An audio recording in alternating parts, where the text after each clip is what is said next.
రైతుకు యూరియా కావాలంటే ఆన్లైన్లో బుక్ చేసుకోవడాన్ని నిరసిస్తూ యాదాద్రి భువనగిరి జిల్లా ఆలేరు ప్రాథమిక వ్యవసాయ సహకార సంఘం ముందు నేడు రైతులు ధర్నా నిర్వహించారు. చదువురాని మొబైల్ ఫోన్ లేని రైతులు ఆన్లైన్ బుకింగ్ ఎలా చేస్తారని పాత పద్ధతి కొనసాగించాలని రైతులు ధర్నా నిర్వహించారు. ఈ కార్యక్రమంలో సిపిఐ జిల్లా నాయకులు చెక్క వెంకటేష్ మాట్లాడుతూ ప్రభుత్వం ఆన్లైన్తో సిస్టమ్ తొలగించి పాత పద్ధతి కొనసాగించాలని డిమాండ్ చేశారు.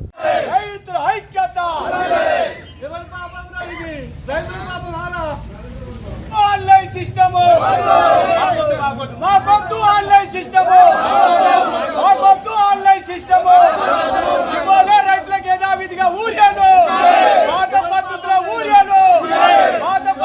ఊరియాను రైతు సంఘాల ఐక్యత రైతుల ఐక్యత రైతులకు యథావిధిగా ఊరియాను ఆన్లైన్ సిస్టాన్ని రైతులకు ఆన్లైన్ సిస్టాన్ని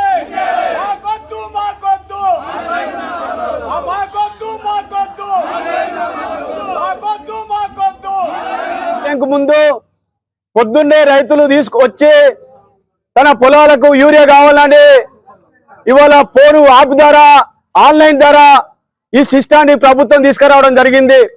మేము అడుగుతా ఉన్నాం, అయ్యా ఇవాళ ఈ రైతులకు సంబంధించిన ఆన్లైన్ సిస్టాన్ని ఇవాళ సంబంధించిన విషయాన్ని ఇవాళ ఇది తీసుకురావడం వల్ల రైతులు అనేక ఇబ్బందులు పడుతున్న పరిస్థితి ఏర్పడతా ఉంది.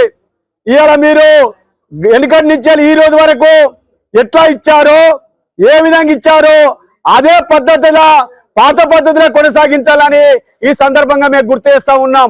రైతులు చాలా మంది చదువుకొని వాళ్ళు ఉంటారు, పెద్ద పనులు వాళ్ళు లేని వాళ్ళు ఉంటారు, ఇవాళ చిన్న పనులు ఉండే పరిస్థితులు ఉంటాయి.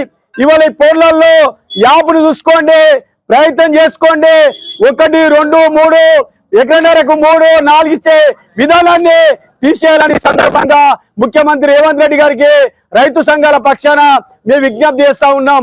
అయ్యా చదువురాని వాళ్ళు, ఇవాళ గోసి పెట్టుకున్న వాళ్ళు, దోతులు కట్టుకొని వచ్చే వాళ్ళు ఇవాళ మీరు యాప్లో బుక్ చేసుకోండి, మీకు మెసేజ్ వస్తుంది, మీరు చూసుకోండి రాండి అంటే ఇవాళ చదువు రాని వాళ్ళకి ఏ ఇబ్బంది అవుతుంది? ఎందుకు మీరు ఈ రైతులతో చెలగాట మారుతా ఉన్నారు, ఎందుకు ఈ రైతులతో ఇబ్బంది పెడతా ఉన్నారు అనే విధానాన్ని తీసేయాలని సందర్భంగా గుర్తు చేస్తూ